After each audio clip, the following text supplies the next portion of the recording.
Hi, this is Rachel from In the Library of Lady VLA, and hi!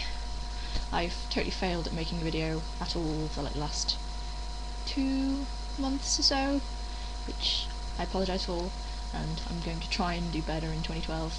I'm going to do better at everything, like sort of might actually post more on my blog. I have a Tumblr as well, which I might try and actually do something with, and yeah, library thing. I need to post more on library thing, which I'm trying. I'm already doing slightly better, which is good, but anyway, since I don't have much interesting ways to say like YouTube video things, I thought I'd show you like a load of books that I've got over the last month or so, which is pretty cool. And I'm waiting for my family to bugger off so I could film this and be slightly louder, because I always feel like my videos are really quiet, but then again my microphone's like down here, my camera's up here, so it's just yeah.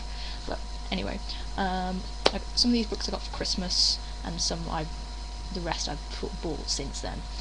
The Christmas books, sort of, the ones that I got off my parents were actually bought by me, so my parents are like reimbursing me for my Christmas presents, because nobody will fund my book habit. I didn't even get any Amazon vouchers for Christmas. I got one iTunes voucher and some book tokens, but no actual Amazon vouchers, which I was very disappointed with. But I did get some more bookshelves, although they're not up yet, because I need my dad to help me like screw them to the wall, because it's a tall one and I don't want them to like fall over and collapse on me, because that would just happen. I'd be standing there and then but anyway, the 2 books I got for Christmas were Shipbreaker by Paolo Bacigalupi. I'm probably murdering that, but yeah, I've been wanting to read this for ages, since I saw a review by Steph Sue, who's a book blogger, who I don't think has been blogging that much recently, but which is a shame, because she's got really good reviews, and it's not been out in the UK like until fairly recently, which was very bizarre. Well, there was other book, The Wind Up Girl, I've seen around, although I might get to that if I like this. But yeah, for that, I kind of miss the fact that the US cover, when the hardback was all kind of really metallic and shimmery, because I saw it when I was in America. I thought, do I buy it, do I not, because it's hardback and I kind of may as well get a paperback, but yeah. The other one was Beautiful Days by Anna Gobberson. I actually got Bright Young Things as a review book from Penguin, or Puffin, or Razorbill, whichever section of Penguin it is, like last year. Ironically enough, I got it on the day that I was getting a train home after I decided to leave university, so that was a perk to that day. But yeah, hoping to get to this at some point soon. And presents I got for Christmas off my friends Ellie and Jess, who are both book bloggers and awesome friends that I love very much, and they share my habit, so it's all good. And Ellie got me Green Eye Demon by J. Wells. It's the third in a sort of paranormal, not really supernatural, much like paranormal vampire-y series, which is pretty good. I like the red hair. I wish my hair was that red. And she also got me Shatter Me by Tahiri Mafi, I think her name is. I read this. This came before Christmas, and I kind of the package fell apart in my hands. It happened. The book just fell out, and it just shouted, "Read me, read me," and then I obliged, and I read it all, and it was awesome. Although I find the girl's face very, very scary. It's just like, after my soul she is. And from Jess, I got Maria V. Schneider, Touch of Power. This is a new book, and it's a new start of a new trilogy. And since I love basically everything Maria V. Schneider has written, and after this now I've only got one more book of hers to read, which is the second in a sort of dystopia series, Outside In, I've got to read. But yeah, this one also jumped out of his packing, and I read it. It was amazing, and I've now got to wait till 2013 for the next one. 2013, people. What? Yeah, one problem I have with this book, it's too freaking big. It's like huge. All the other like Marie Schneider books, the study ones are probably like that tall, and then the glass ones are like that tall, so they're all going to be different sizes. It's going to really annoy me. But yeah, fantastic. And right, now to books that I bought in between Christmas and New Year. because me and my sister went off to Bristol for a few days, and I was allowed on the last day before we went home to actually look around Waterstones, because yeah, I'm the older sister and she was in charge. But anyway, I think when we were in the trains, went to pop down to Bath for a bit while we were there. In the train station, I bought The Secret Life of Bletchley Park by Sinclair McKay, basically about the life of all the code breakers who were at Bletchley Park during the Second World War, and obviously about sort of what they did there to help break all the codes from the Germans, and the fact that they weren't allowed to speak about it until like the 70s, and nobody knew about everything they'd done, and really, really interesting. I sort of found all the sort of, about the Enigma codes really fascinating, about just like how the machines worked. So yeah, I finished that. I think this is the last book I read in 2011, and it was really good, because I don't read that much non-fiction, and yeah, very glad to get that. Just found another non-fiction book that I bought before I went to Bristol. Was 1,000 Years of Annoying the French by Stephen Clarke. I recently read his another book by him about sort of the secret life of Paris, of a city about Paris, and I think he's going to become a favourite sort of non-fiction author of mine, because it's mostly about the French, and since I speak French and whatever, and I find it all rather interesting, I bought this, although it's massive, it's going to take me forever to read, but I read a bit of it so far about about the whole debunking about the 1066 and the Normans not actually being French, so the French can't really claim that they were the last people to be invaders, because they kind of didn't. The Normans did. Sorry. But yeah, I got that, and also 2 books I bought in Waterstones. I think it was just these 2 volumes. Yeah. While I was in Bristol, I bought Willbreak and The Way of Kings Part 1 by Brandon Sanderson. I am becoming a bit of a Brandon Sanderson fan.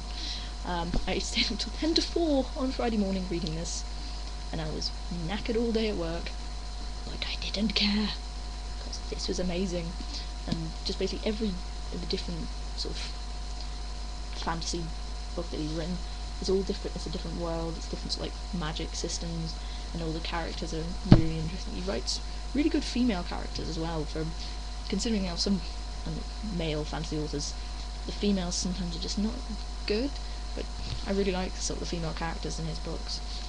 I'm saying that mostly because George R.R. Martin, most of the women in his books get a really bum deal. But yeah, I've read Willbreak, and I hope to get to Way of Kings sometime soon, although I've also got to finish off his Mistborn series. I read the first of that last January. But yeah, there's and some more books I ordered off Amazon the other day. They came early last week. Was Deerskin by Robin McKinley and Between by Jessica Warman. I've read this one already, and I'm partway through reading this. I will finish this by late tonight. This is like about a girl who sort of wakes up on her 18th birthday, and because she can hear banging outside of her father's boat, she goes out and sees it's her own body. So yeah, she's dead and rather put out by it. It's strange, I've been reading quite a few like these sort of kind of ghost, otherworldly mystery kind of stories, and I'm really liking them. There's definitely quite a few around. This was, yeah, pretty good, and the cover's so gorgeous as well. I love that. Yeah, Deerskin also rather disturbing in places, but it's gorgeously written, because Ron McKinley just kicks ass in the whole fantasy. Between her and like Tamora Pierce, female fantasy writers, all sorted. And the other books, I bought 4 books today from Xmas, because they have them like a buy one get one half price thing on. And although technically one of these books I couldn't get in the half price thing, even though I had a sticker on, I took it off the wrong display, and basically you have to have 2 books from one display and 2 books from another. You can't have one from there and another one from there. It doesn't work like that. But there's no signs really being obvious about it, so I just thought, bugger it, I want it. So I got Future of Us by Jay Asher and Carolyn Mackler. So I quite like these sort of collaborative novels, and basically it's about sort of set in the mid-90s, about Facebook and some kind of strange looking into the future thing, which sounds very, very interesting, and the cover's pretty cool as well. I also got Night School by CJ Doherty.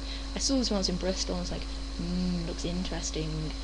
because I haven't been reading a lot of sort of paranormal kind of fiction recently, and I do like a lot of Atom's books that Atom do. And also, I'm thinking, is that girl off the front of the book of Tangled and also Forgotten?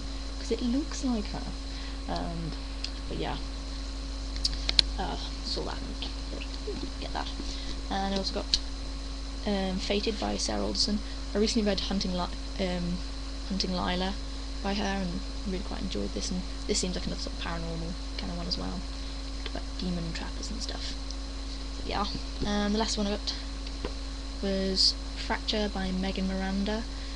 So I've never sort of heard of this, and I just sort of saw it, and basically she's drowned, kind of died in a lake, and then in a freezing cold lake, and gets pulled out and then starts breathing again.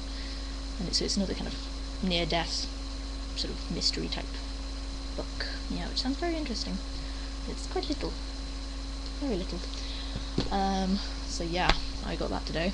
Oh, also, sorry, I need to show you what else I got for Christmas, because I forgot, because it's on the floor and it's very heavy.